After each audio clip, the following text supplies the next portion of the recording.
بسم اللہ الرحمن الرحیم۔ اللہم صلی علی محمد وعلی آل محمد۔ رب اشرح لی صدری ویسر لی امری واحلل عقدۃ من لسانی یفقہوا قولی۔ السلام علیکم دوستو، میں ہوں ایک عام سا مسلمان فقیر معصوم وارثی۔ دوستو، اللہ تعالیٰ کی محبت اپنے بندے کے ساتھ، اس موضوع سے متعلق پچھلے چند سیشن میں گفتگو کی ہے، لہذا یہ ایک ایسا موضوع ہے کہ اس پہ جتنا کچھ کہا جائے، جتنا کچھ لکھا جائے، جتنا کچھ بھی بولا جائے کم ہے،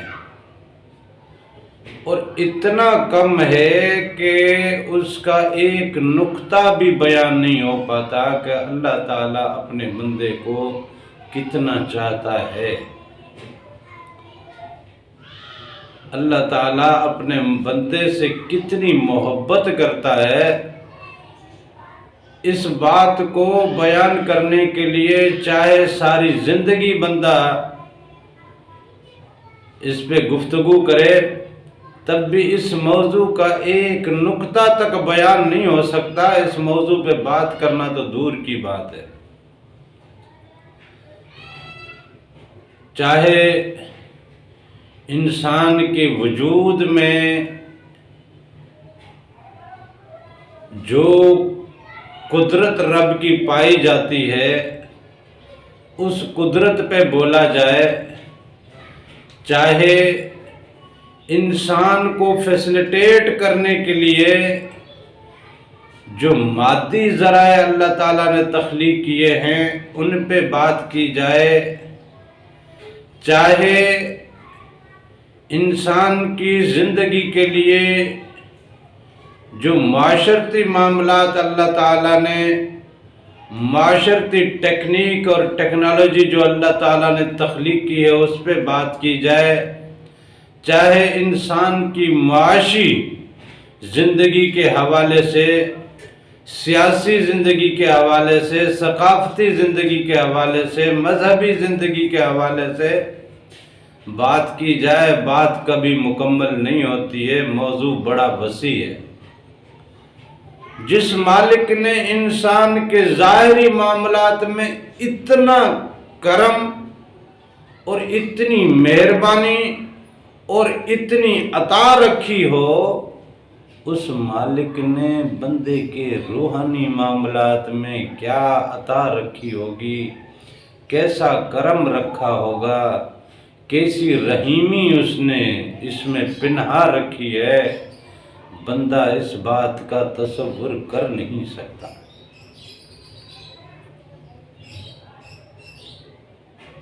لہذا بندے کے اوپر واجب ہے کہ اپنے رب کی ان نعمتوں کا شکر ادا کرتا رہے۔ وہ چاہے بیماری کی صورت میں، کیا معلوم کہ وہ اپنے نبی سے نسبت دے رہا ہے، کیا معلوم کہ وہ تیرے شکر کا امتحان لے رہا ہے، کیا معلوم کہ تیری بیماری سے وہ کسی اور کو سبق دے رہا ہے۔ رب کے راز کو نہ میں جانوں نہ تم جانو، رب کے رازوں کو تو رب سونا خود ہی جانتا ہے۔ لہذا اگر بیماری دی ہے تو بھی شکر کریں کہ مالک تیرا کرم ہے کہ تو نے بیماری مجھے عطا کی۔ اگر صحت مند رکھتا ہے تو بھی رب کا شکر ادا کرنا ہے کہ مالک تو نے صحت دی، سلامتی دی، عافیت میں رکھا۔ اگر مالک غربت دیتا ہے تب بھی کیا معلوم کہ تجھے اپنے پیغمبروں کی نسبت دے رہا ہے۔ پیغمبروں میں کتنے ایسے پیغمبر ہیں جو امیر ہو کے گزرے، سوائے چند ایک کے باقی تمام پیغمبروں نے غربت گزاری ہے، افلاس گزارا، بھوک گزاری، معاشرے کے طنز، معاشرے کے تیر، معاشرے کے نشتر ان کے وجود میں، ان کی روح میں پیوست ہوتے رہے، وہ یہ درد سہتے رہے، خاموش رہے، اور پھر بھی رب سے یہی دعا کرتے تھے کہ مالک تو اپنے بندوں سے راضی ہو جا، اپنے بندوں کو اپنی پہچان عطا کر، اپنے بندوں کو اپنے رستے کی ہدایت عطا کر، اپنے بندوں کو اپنے پیغام کا نور عطا کر۔ یہی دعائیں کرتے، انہی دعاؤں میں گڑ گڑاتے، کھانا بھول جاتے، نیند بھول جاتے، آرام بھول جاتے، سردی گرمی بھول جاتے، اپنی بھوک، اپنی پیاس، اپنی بیماری بھولے رہتے۔ اللہ کے پیغمبروں کی سنت تو یہی ہے کہ وہ رب کی مخلوق کو رب کے ساتھ جوڑنے اور رب کے راہ میں لانے کی کوشش اور سعی میں ہمیشہ لگے رہے، اور لگے رہے، بس لگے رہے، اور دعاؤں میں بھی لگے رہے، کوششوں میں بھی لگے رہے، کاوشیں بھی کرتے رہے، سعی و جد و جہد بھی کرتے رہے کہ بندہ اپنے رب سے جڑ جائے، رب کا فرما بردار بن جائے، اپنے رب کو پہچان لے، اپنے رب کے احکامات کے تابع ہو جائے۔ اس مالک نے جو خلافت کا اتنا بڑا انعام اس کو دیا اور اتنا بڑا رتبہ اس کو دیا، اتنا بڑا امتیاز اس کو دیا، اس خلافت کے اس رتبے اور اس امتیاز کو پہچانے اور وہ ذمہ داری ادا کرے۔ اسی کوشش اور اسی جد و جہد میں پیغمبروں کی زندگی گزری۔ اب رب تجھے اگر دولت سے نوازتا ہے تو بھی کیا معلوم کہ رب تیرا امتحان لے رہا ہو۔ ویسے دولت تو دی ہوئی رب کی ہے، تیرا تو اس میں کمال نہیں، وہ چاہے تو چھین لے، وہ چاہے تو تیرے ذہن اور شعور پہ تالے ڈال دے اور تجھے بھول جائے کہ تیرے پاس دولت کتنی ہے، وہ چاہے تو تیرا شعور چھین لے، تجھے یاد بھی نہ رہے کہ تیرا گھر کون سا ہے، تیرا بینک بیلنس کہاں پہ ہے، تیرا پیسہ کدھر ہے، تجھے اپنا کپڑا پہننے کا ہوش بھی نہ رہے، تجھے کھانے پینے کا ہوش بھی نہ رہے، تجھے اپنے آل اولاد کو پہچاننے کا ہوش بھی نہ رہے۔ مالک کچھ بھی کرنا چاہے کر سکتا ہے، یہ اس کا کرم ہے کہ اس نے آپ کو دولت دی ہے، وہ اس دولت کے ذریعے آزما رہا ہو سکتا ہے، دیکھے کہ بندے کو جب میں نے اتنا نواز دیا تو اس بندے نے اب مجھے کتنا یاد کیا اور میرے بندوں کو کتنا یاد کیا، میری جانب سے ملی ہوئی اس نعمت سے میرے بندوں کے لیے اس نے کیا کیا، اس کی کتنی زکوٰۃ نکالی، اس کی کتنی خیرات کی، اور کیا اس سے محبت کی یا اس کو میری راہ میں لٹا دیا۔